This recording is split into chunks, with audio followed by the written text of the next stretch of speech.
So உங்களுக்கு robotics கற்றணும்னு ஆசை இருக்கு, பட் அதை பற்றி எதுவுமே தெரியாது, இப்போ தான் ஸ்டார்ட் பண்ண போறீங்க அப்படின்னா எங்க இருந்து ஸ்டார்ட் பண்ணுறது, அதை பற்றி தான் இந்த வீடியோ இருக்க போகுது. ஸோ உங்களுக்கு robotics கற்றுக்கணும் ரொம்ப ரொம்ப ஆசையாக இருந்தா நீங்கள் ஃபர்ஸ்ட் பண்ண வேண்டிய ஒரு விஷயம் இந்த Arduino Uno போர்டு வாங்குறது. ஸோ இந்த போர்டு ஆக்சுவலாக நிறைய ப்ராஜெக்ட்ஸ் பண்ண முடியும். ஆனால் இந்த போர்டுக்கான நிறைய ஆக்சசரிஸ் எல்லாமே நெட்ல விற்கும், நம்ம அமேசான் ஃப்ளிப்கார்ட்லேயே விற்கும்.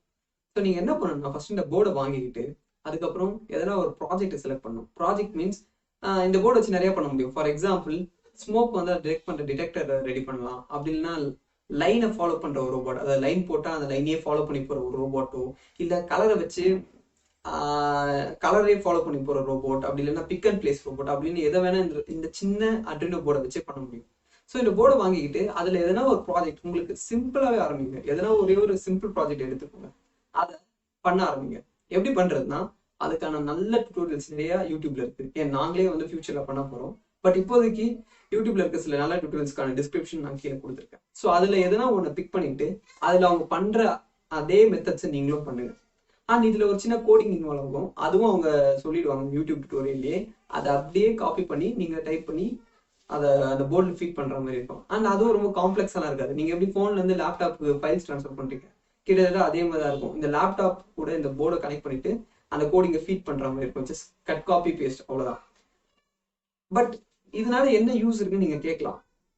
பட் இதுல ரொம்ப ரொம்ப முக்கியமான விஷயம் என்னன்னா, நீங்க இந்த போர்டை செஞ்சு முடிச்சு அந்த ப்ராஜெக்ட் ஒர்க் ஆகும்போது உங்களுக்கு ஒரு சாட்டிஸ்ஃபேக்ஷன் கிடைக்கும் பாத்தீங்களா. அந்த சாட்டிஸ்ஃபேக்ஷன் நீங்க ஒரு ரொபோட்டிக்ஸ்ல டிப்ளமோ வாங்குறத விட அதிகமா இருக்கும். ஏன்னா உங்களுக்கு ஒண்ணுமே ரொபோட்டிக்ஸ் பத்தி தெரியாம ஸ்டார்ட் பண்றீங்க. பட் அப்படி இருக்கும் போதும் ஒரு ப்ராஜெக்டை பண்ணி அதை ஒர்க் பண்ண வைக்கிறதுன்றது ரொம்ப பெரிய ஒரு கஷ்டமான விஷயம். பட் நீங்க அதை சாதிச்சிருப்பீங்க அந்த ப்ராஜெக்டை முடிச்சு ஒர்க் ஆகிற அப்போ. அண்ட் அதுதான் எந்த ஒரு விஷயத்த கத்துக்கிறதுக்கு ரொம்ப ரொம்ப முக்கியமான விஷயம். ஒரு சின்ன ஒரு சந்தோஷமான ஒரு மைண்ட் செட்.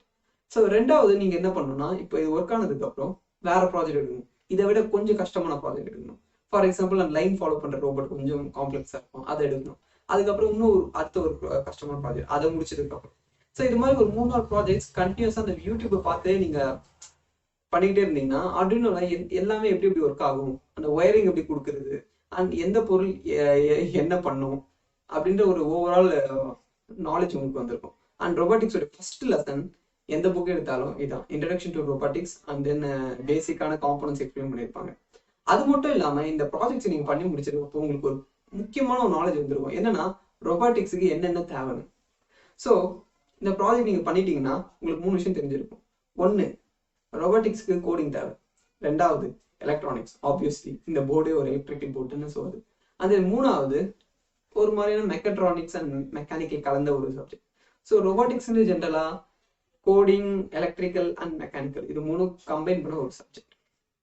ஸோ இப்போ நீங்க ப்ராஜெக்ட்ஸ்லாம் ஒரு 2-3 மாசம் இன்னும் மாத்தி மாத்தி கொஞ்சம் கொஞ்சமா கஷ்டமான ப்ராஜெக்டா பண்ணிட்டே இருப்பீங்க. பட் அதுக்கப்புறம் இந்த Arduinoல எல்லாமே பண்ணி முடிச்சுட்டு அப்படின்ற ஒரு ஸ்டேட்டுக்கு நீங்க வந்திருப்பீங்க. அட்லீஸ்ட் எல்லாமே தெரியுன்ற ஒரு ஸ்டேட்டுக்கு வந்திருப்பீங்க. அப்போ என்ன பண்றது? அப்போ நீங்க பண்ண வேண்டியது தான் புக்ஸை வாங்கி படிக்கணும். அதாவது ரொபோட்டிக்ஸ்ல சில நல்ல புக்ஸ்லாம் இருக்கும், ஸ்டார்டர் புக்ஸ், அதை எடுத்து படிக்க ஆரம்பிங்க. அண்ட் இந்த புக்ஸை படிக்க ஆரம்பிக்கிறது ஸ்டார்டிங்லேயே பண்ணலாம். பட் ஏன் நான் இந்த ப்ராஜெக்ட்லாம் பண்ணி முடிச்சு ஒரு 2-3 மாசம் கழிச்சு படிக்க சொல்றேன்னா, அந்த புக்ல இருக்க நிறைய விஷயங்கள் உங்களுக்கு புரியும். ப்ராக்டிக்கலான நாலேஜ் உங்களுக்கு நிறைய இருக்கும் அந்த டைம்ல. ஸோ இந்த புக்கை படிக்கும் போது உங்களுக்கு அந்த புக்ல இருக்க எல்லா விஷயத்தையும் புரிஞ்சுக்க ரொம்ப ஈஸியா இருக்கும். அதுக்கப்புறம் நிறைய விஷயங்கள் இருக்கு. ஃபார் எக்ஸாம்பிள் நீங்க வெறும் கோடிங் மட்டுமே கத்துக்க வேண்டியது இருக்கும், அதாவது C++ அது மாதிரி. அதுக்கப்புறம் எலக்ட்ரானிக்ஸ்ல இன்னும் ஹையர் ரேஞ்ச் போகும், இந்த Arduinoவை தாண்டியும். ஃபார் எக்ஸாம்பிள் ராஸ்பெரி பை அப்படின்னு ஒரு மினி CPU-வே இருக்கு. அதை வச்சுதான் இன்னைக்கு நிறைய மார்ஸ் ரோவர்ஸ்லாம் நிறைய பேர் ரெடி பண்ணிட்டு இருக்காங்க. ஆனா அது வந்து இந்த Arduino போர்டை விட அடுத்த லெவல். ஸோ நீங்க அந்த ராஸ்பெரி பை வச்சு ப்ராஜெக்ட் பண்ணீங்கன்னா உங்களுக்கு இன்னும் நிறைய நாலேஜ் வளரும். ஆக்சுவல் ரொபாட்டிக்ஸ் எப்படி ஒர்க் ஆகும் இன்னும் நிறைய புரியும். அதுக்கப்புறம் மெக்கட்ரானிக்ஸ்ல நிறைய ஆக்சுவேட்டர்ஸ் இருக்கு. ஸோ ஜென்ரலா கோடிங், எலக்ட்ரானிக்ஸ்னா என்னென்ன, அப்புறம் மெக்கானிக்கல்ல என்னென்ன இருக்கு, அதை எப்படி கம்பைன் பண்றது தெரிஞ்சுக்கிட்டாலே ரொபாட்டிக்ஸ் கத்துக்கலாம். அண்ட் எலக்ட்ரானிக்ல பேசிக் எலக்ட்ரானிக் கைட் நாங்கள் ஒரு வீடியோ போட்டிருந்தோம், அதை செக் பண்ணி பாருங்க. ஆல்சோ கோடிங் பொறுத்த வரைக்கும் C++, அதான் ரொம்ப பேசிக். அண்ட் இப்போ பைத்தான். ஸோ உங்களுக்கு வேணா நீங்க பைத்தான்ல இருந்து ஸ்டார்ட் பண்ணலாம், ஏன்னா அது கத்துக்க ரொம்ப ஈஸியா இருக்கும். இல்லைன்னா C++ன்னு ஸ்டார்ட் பண்ணுங்க. ஸோ இந்த 3 விஷயமும் கோடிங், எலக்ட்ரானிக்ஸ் அண்ட் மெக்கானிக்ஸ் கத்துக்கிட்டாலே நீங்க ரொபாட்டிக்ஸ்ல ஒரு இன்டர்மீடியட் லெவலுக்கு போயிடுவீங்க. அதுக்கு மேல நீங்க கத்துக்கிறது எல்லாமே ப்ராஜெக்ட் பண்ணி. ஏன்னா இது வரைக்கும் நெட்ல பார்த்து ஒரு ப்ராஜெக்ட் பண்ணிருப்பீங்க. அந்த லெவல் முடிஞ்சு நீங்களே ஒரு விஷயத்த யோசிச்சு உங்களுடைய கிரியேட்டிவிட்டில இருந்து ஒரு புது ப்ராஜெக்டை நீங்க பண்ணணும். எப்போ அதை பண்ண ஆரம்பிக்கிறீங்களோ அப்போதான் நீங்க உண்மையான ஒரு ரொபாட்டிக்ஸ்ல நாலேஜ் அச்சீவ் பண்ணிருக்கீங்கன்னு ஒரு அடையாளம். ஸோ ரொபாட்டிக்ஸ் கற்றுக்கிறதுக்கு ஃபர்ஸ்ட் ஸ்டெப் இந்த Arduino Uno கூட வாங்குங்க, நெட்ல இருக்க டியூட்டோரியல்ஸ் பார்த்து அப்படியே பண்ணுங்க. இதான் இருக்குல்லே பெஸ்ட் பிளேஸ் டு ஸ்டார்ட்.